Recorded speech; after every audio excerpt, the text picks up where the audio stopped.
და მუნიციპალიტეტი გახდეს ეკონომიკური აქტორი და აქტიური ესე ვთქვათ მოთამაშე ამ პროცესში და ჩვენ უნდა მივახციოთ იმას რომ ცენტრისკენ იქნა შექმნილი ეგრეთ წოდებული ქვემოდან ზემოთ პრინციპი ამას მე ყველა გადაცემაში ყოველთვის შევახსენებ რომ ცენტრისკენული მოძრაობა აუცილებელია რომ ადგილზე შევქნათ შესაბამისი კვლევით პროდუქტი და ეს არის ესე ვთქვათ ძირითადი ხაზი ამ გადაცემისას და ზოგადად მიმართულებისაც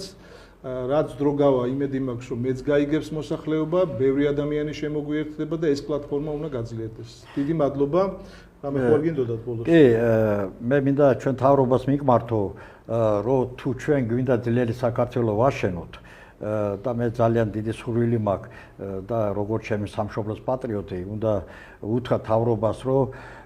მონოთავრობა ეს არ არის კარგი იმიტომ რომ საქართველოში ცხოვრობს ძალიან ბევრი ეროვნება თუ კარგი იქნებოდა თავრობაში თუ იქნებოდა აზერბაიჯანელი სომეხი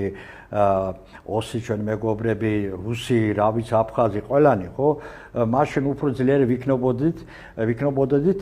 თან ურთიერთობა იქნებოდა სხვანაირი კიდევ ამბობ ერთი აზერბაიჯანელი თურქი კაცი წასვლა თურქეთში ეს ჩვენ სამშობლოსთვის საქართველოსთვის იქნებოდა ძალიან დიდი მოგება ასე თქვათ და ეკონომიკურად და პოლიტიკურად და ყველა კუთხით დღეს როგორ არის იცით ბატონო გოჩა თუ ვინმე სოფლებში იწყებს ლაპარაკი ჩვენნაირი ხალხი რო პროექტებზე იმაზე ამბობენ შენ მენშევიკი ხარ რა როგორ იყო საბჭოთა კავშირის დროს რა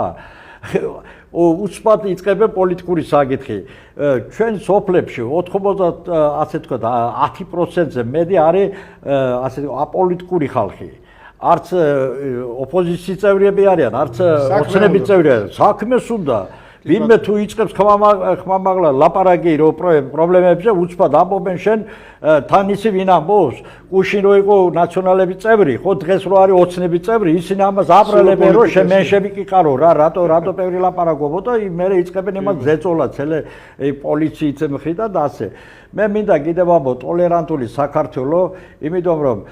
მაგალით უნდა მიცეს ჩვენი ხელისუფლება აქ მცხოვრებ ეროვნებებს ყველას რომ ჩვენ ვართ თანაბარი მეგობრები ძმები და ისიც